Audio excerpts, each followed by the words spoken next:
நம்ம சிஎஸ்கே கொடுத்த big அப்டேட்டுங்க.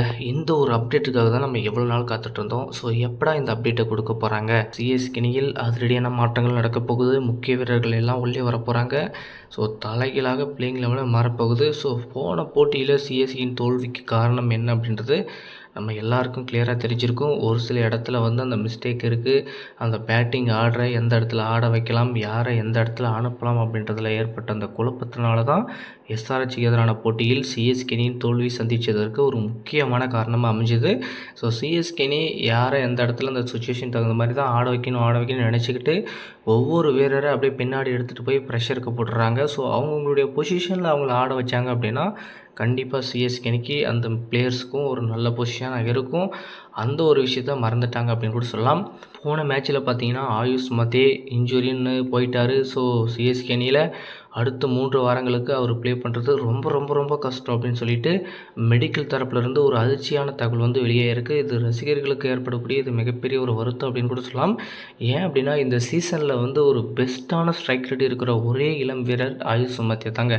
So அவர்கிட்ட மட்டும் தான் அந்த இன்டென்ட் இருக்குது. ஸோ பவர் பிளேயில் என்ன தான் முதல் விக்கெட் விழுந்தாலுமே அடுத்து வரக்கூடிய ஆயுஷ் மத்தே அவருடைய ஸ்ட்ரைக் ரேட்டை என்றைக்குமே குறையாமல் அந்த 200+ மேலே எடுத்துகிட்டு போகிறதுனால தான் மேக்ஸிமம் அந்த 6 ஓவருக்குள்ளே 60-70 ரன் சிஎஸ்கே போகிறாங்க. ஸோ அப்படி இருக்கும்போது ஆயுஷ் மத்தே இப்போ இன்ஜுரி ஆகிட்டார் அப்படின்றதுனால ஸோ அவர் இப்போதைக்கு விளையாட போகிறது இல்லை. ஸோ அடுத்து இருக்கக்கூடிய 8 போட்டியில் கம்பல்சரியாக சிஎஸ்கே அணி அவங்களுடைய வெற்றியை கொடுத்தே ஆகணும். அப்படி இருக்கும்போது ஆயுஷ் மத்தே இல்லாதது ஒரு மிகப்பெரிய ஒரு இழப்பு அப்படின்னு கூட சொல்லலாம். ஸோ அதனால் அடுத்து பார்த்தீங்கன்னா அவருடைய ரீப்ளேஸ்மெண்ட்டில் எந்த பிளேயர் உள்ளே வர போகிறாங்க அப்படின்றது மிகப்பெரிய ஒரு கொஸ்டின் மார்க்காக இருக்குங்க.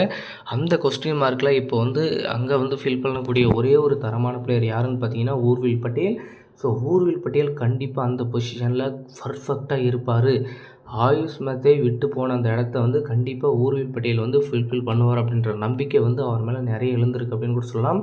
அடுத்த போட்டியில் ஆயுஷ் மத்தேக்கு ரீப்ளேஸ்மெண்ட் பிளேயராக ஊர்வில் பட்டேல் இறங்கிறதுக்கான சான்சஸ் ரொம்ப ரொம்ப ரொம்ப அதிகமாக இருக்குது. ஏன்னா போன சீசனில் பார்த்தோம்னா நம்ம ருத்ராஜ் கைகோட் இல்லாதப்போ டிவால் பிரவேஸ் எப்படி ரெஸ்பான்ஸ் எடுத்து ஆடினாரோ அதே மாதிரி தான் ஊர்வில் பட்டேலும் அந்த 1 டவுன் பொசிஷனில் அவ்வளோ அற்புதமான ரொட்டேட்டு, அவ்வளோ அற்புதமான ஸ்ட்ரைக்கு. ஸோ அந்த என்ன தான் ஃபஸ்ட் விக்கெட் விட்டுருந்தாலுமே அந்த இன்டென்ட் குறையாமல் எடுத்துகிட்டு போன திறமை அவர்கிட்ட இருந்துச்சு. ஸோ கண்டிப்பாக இந்த சீசனில் அவருக்கு டேரெக்டாக பிளேயிங் லெவலில் வாய்ப்புகள் கிடைக்க போகுது.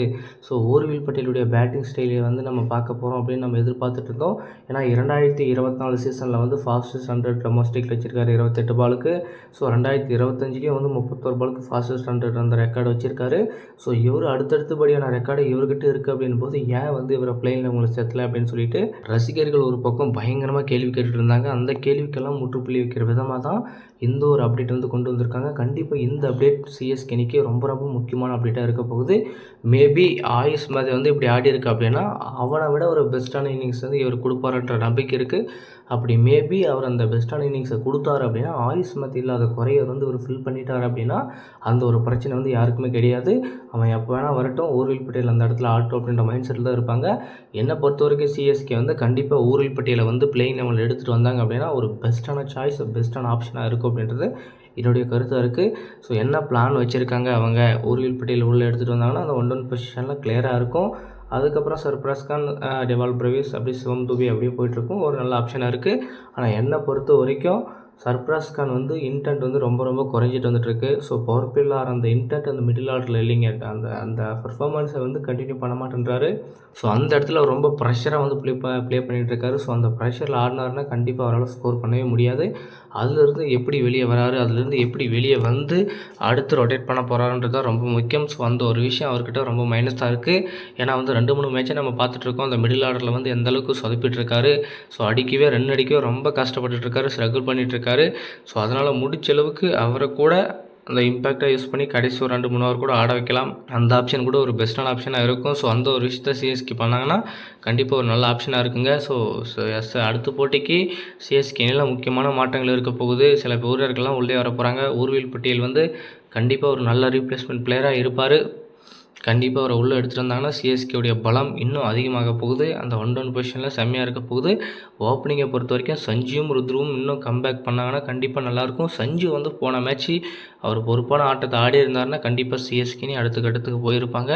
பட் அவர் செஞ்ச அந்த மிஸ்டேக்கு ருத்ராஜும் ரெஸ்பான்ஸ் எடுத்து ஆடலை. ஸோ அவர் என்றைக்கு கேப்டனுன்றத ஃபீலே இல்லாமல் நான் ஒரு பிளேயர் அப்படின்றத வந்து மனசில் வச்சுக்கிட்டு அவர் பேட்டிங் வந்து ஆடுறதுக்கு வராரோ அன்றைக்கி தாங்க அவருக்கு வந்து கண்டிப்பாக ஒரு சக்ஸஸ்ஃபுல் கிடைக்கும். அந்த ஒரு விஷயத்த அவர் வந்து நினச்சிக்கிட்டு வரணும். நான் கேப்டன், நான் ரெஸ்பான்சிபிலிட்டி எடுத்துக்கணும், நான் ஸ்கோர் பண்ணணும், ஸ்கோர் பண்ணலாம் என்ன நினைப்பாங்க அப்படின்னு சொல்லிட்டு அவர் அந்த மைண்டில் வச்சுக்கிட்டே வந்து அந்த ப்ரெஷரில் ஆடினால் மட்டும்தான் இப்போதைக்கு அவரால் ஸ்கோர் பண்ண முடியாத சுச்சுவேஷன் இருக்கார். ஸோ ஃபஸ்ட்டெல்லாம் எப்படி வந்து ஒரு பிளேயராக வந்து ஜாலியாக ப்ளே பண்ணாரோ அந்த ஒரு மைண்ட் செட்டுக்கு அவர் வந்தாருன்னா கண்டிப்பாக அடுத்து இருக்கக்கூடிய எல்லா போட்டியிலுமே அவரால் ஸ்கோர் பண்ண முடியும். அந்த ஒரு விஷயத்த என்றைக்கு அவர் மைண்டில் வச்சுக்கணும். அதை என்றைக்கு மாற்ற போகிறார் அப்படின்றது ஒன்றுமே புரியல. ஸோ நம்ம தல தோனி அவர்கள் கண்டிப்பாக அடுத்த மேட்ச் வருவார் அப்படின்னு நம்ம சொல்லிட்டு இருந்தோம்.